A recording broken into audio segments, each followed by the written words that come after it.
So I'm not trying to disturb these beautiful pears, but look at this.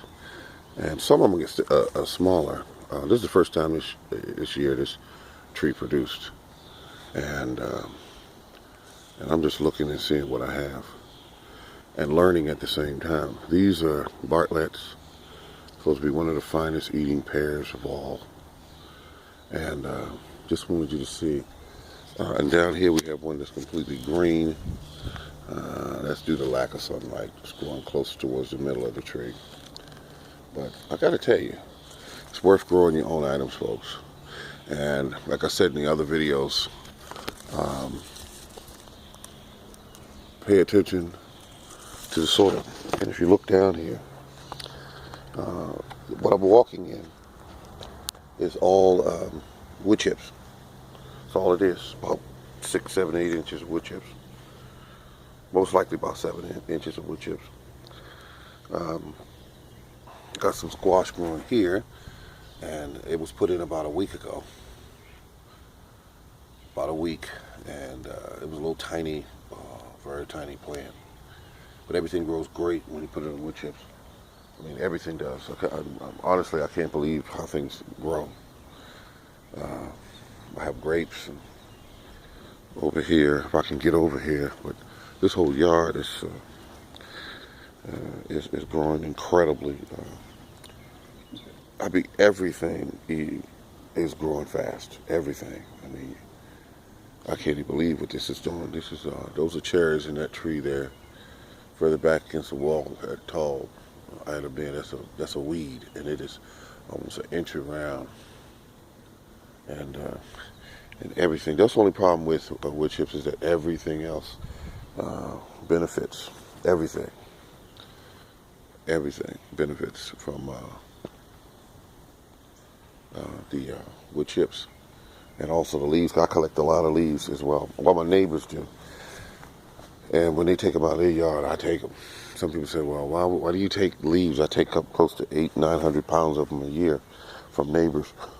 But I have one rule: don't bring nothing to me that you don't know where it came from. If it's in a bag or something like that, and you don't know where it came from, don't bring it to me. I did that one time, and I think half of it was trash, and some of it was leaves. So I said, that's not going to happen again. And that was a lot of leaves I had to go through to clean up. At any rate, this is the Morning Gardener, and I'm out here today on a rainy day.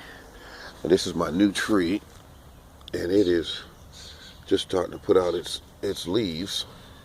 Now at this point, I could fertilize. See, when I put my tree in, I don't fertilize. It was cut off 28 inches. That's so that it'll bush out closer to the ground, so I can easily harvest my crop from it.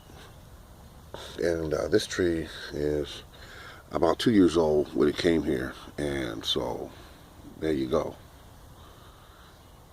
And everything looks good. Everything looks good.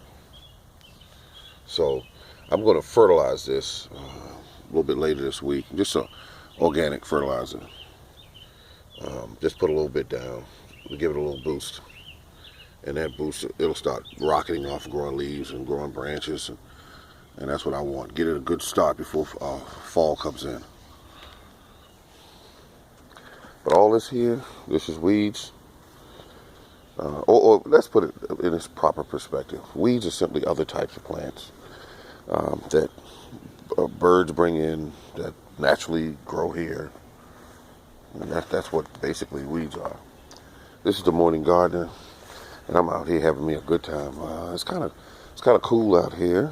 These are all the kale, and I got to tell you this, folks. I mean, I have a lot of kale leaves. A lot of kale seeds this year, and people at work are asking me, why don't you sell us some of your seeds? Because they will be absolutely fresh. They will be grown under the best conditions, which is they grew in very fertile soil. So I might sell some leaves. I wanted to get your opinion. Should I sell some of these seeds? I have kale and I have collard greens. I'm going to go on what you think.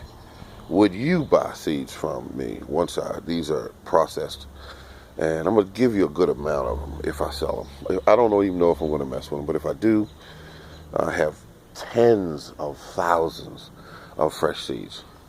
So just let me know what your thoughts are. This is the Morning Gardener.